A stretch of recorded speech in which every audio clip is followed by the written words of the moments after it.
Today, we're diving into one of the biggest questions facing the world right now. How does a country like India, which is growing at an incredible pace, power its future without, costing the planet? I mean, just look at this. Over the last 2 decades, India's economy has absolutely skyrocketed. Its GDP has nearly tripled. That's a phenomenal story of progress and prosperity for millions and millions of people. But, of course, all that growth needs energy, a lot of energy. And in that same period, the country's demand for it has basically doubled. And this, right here, is where our story really begins, in that gap between economic ambition and energy reality. So that's the central question, right? How do you pull this off?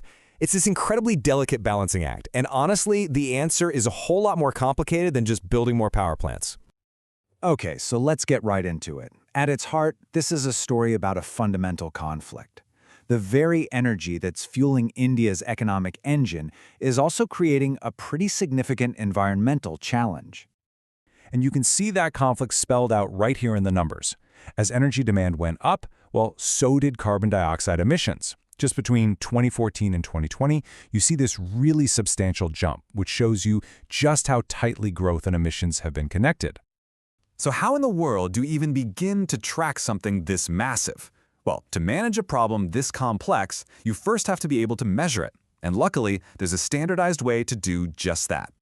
It's called the Energy Indicators for Sustainable Development, or EISD.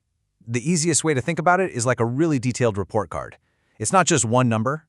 It uses a whole bunch of different metrics to paint a really clear, analytical picture of a country's energy health from all sorts of angles.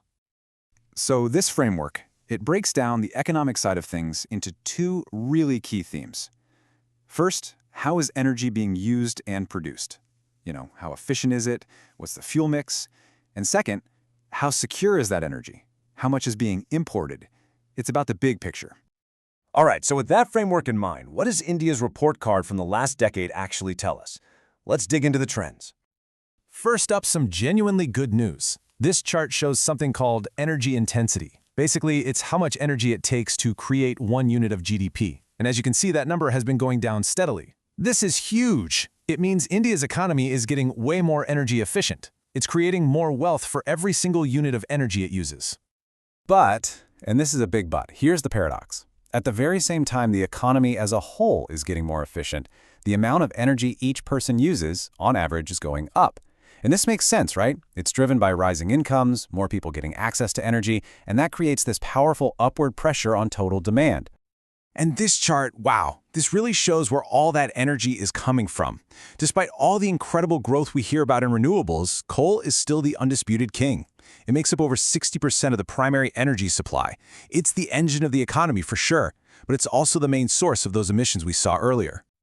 So, this complicated picture brings us to a really powerful idea, one that could actually change the entire game. What if the best source of new energy isn't a source at all? This right here is the core message of India's Energy Conservation Day. It's such a simple concept, but the implications are absolutely massive. It completely reframes the problem.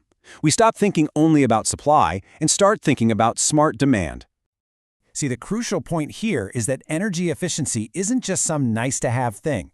It's a strategic resource.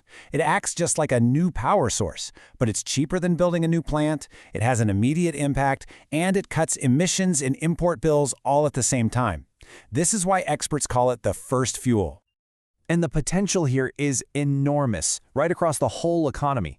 The biggest wins are in industry, but there are also huge savings to be had in our buildings, especially with air conditioning, in transport, with efficient electric vehicles, and even just by making our power grid run better.